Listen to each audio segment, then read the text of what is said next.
Target करत बसलो, केवळ एकमेकांच्या विरोधात भूमिका मांडणं होणार नाही।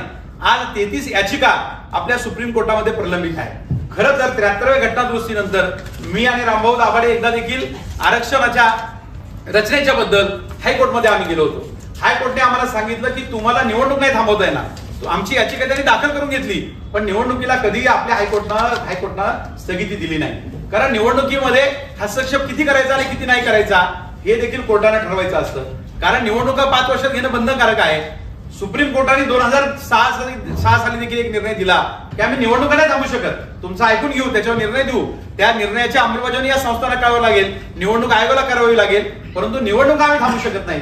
पण आजचं आपलं दुर्दैव आहे की या ज्या 33 वेगवेगळ्या एकमेकाच्या विरोधातल्या याचिका काही रचनेवर आहेत, काही त्या ठिकाणी आरक्षणाच्या मुद्द्यावर आहेत, ओबीसी आरक्षणाच्या मुद्द्यावर आहेत, प्रत्येकाचे मुद्दे वेगळे आहेत। या याचिकांची एक यादी देखील आम्ही आमचे विरधवल बाबांचे जवळचे नातेवाईक आहेत ऍडव्होकेट सिद्धार्थजी शिंदे त्यांच्याकडनं सगळ्या याचिकाकर्त्यांची यादी आम्ही घेतली।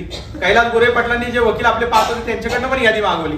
आपण हा एक प्रयत्न प्रतिदादा करायला पाहिजे की ज्यांनी याचिका दाखल केल्या त्यांच्या काही याचिका कालबाह्य झाल्या, म्हणजे आता रचना बदलणारच आहे आणि त्याच्यामुळे त्यांनी पण मागे नाही घेतल्या आणि त्यामुळे त्या याचिकांची संख्या वाढली।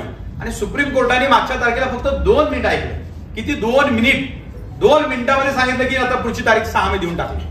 मला सांगा की महाराष्ट्रातल्या इतक्या मोठ्या आपल्या आता 24, 25 आणि आता बाकीच्याही जिल्हा परिषद मुदत संपती आहे, सगळ्या 34 जिल्हा परिषद प्रशासक, अनेक महानगरपालिका, पंचायत समित्या, लाखो लोकप्रतिनिधी आज घरी बसलेले आहेत आणि अशा या गंभीर विषयावरती सुप्रीम कोर्टाने फक्त 2 मिनिटाचा वेळ दिला आणि 2 मिनिटांमध्ये सांगितलं की नंतर याने 6 तारीख दिली।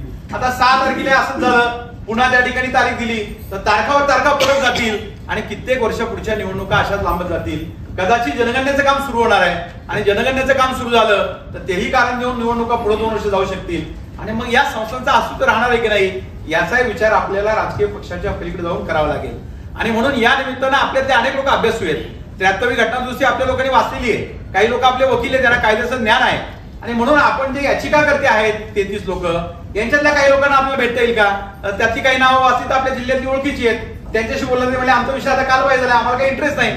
मग अशा याचिकाकर्त्यांनी जर उद्या 6 तारखेला सुप्रीम कोर्टमध्ये जर लिहून दिलं की निवडणुका घ्यायला आमचा विरोध नाही, निवडणुका तुम्ही घ्या, आमची भूमिका नंतर आहे का, आमच्या एवढं काही अर्जंट नाही, पण निवडणुका घेतल्या पाहिजेत, असं जर मेजॉरिटी याचिकाकर्त्यांनी उद्या सुप्रीम कोर्टापुढे आणलं तर निवडणुका घ्यायला त्याच्यामध्ये मदत होणार आहे। आणि म्हणून मी कैलास गोरे पाटलांना म्हटलं की जे महाराष्ट्रातले आहेत तुम्ही त्या जिल्ह्याला वाटून द्या आणि त्या जिल्ह्यातले आपण लोक थोडीशी गांधीगिरी याच्यात आपण करू, त्यांना आपण विनंती करू की बाबा तुमच्या याचिका आता कालबाह्य झाल्या, इतकी वर्ष निघून गेलेली आहेत, संस्थांचं नुकसान होतंय, जनतेचं नुकसान होतंय, पायाभूत सुविधा मागे पडलेल्या आहेत आणि अशा काळामध्ये तुम्ही याचिका मागे घेतली किंवा पत्र दिलं तुमच्या वकिलाच्या मार्फत की निवडणुका लावाव्या तर त्याचाही आपल्याला उपयोग होईल। हाही प्रयत्न आपण करू शकतो, नुसतं आंदोलन करून किंवा केंद्र आणि राज्यावरती टीका करून किंवा त्या स्थानिक नेतृत्वावर टीका करून काय होणार नाही।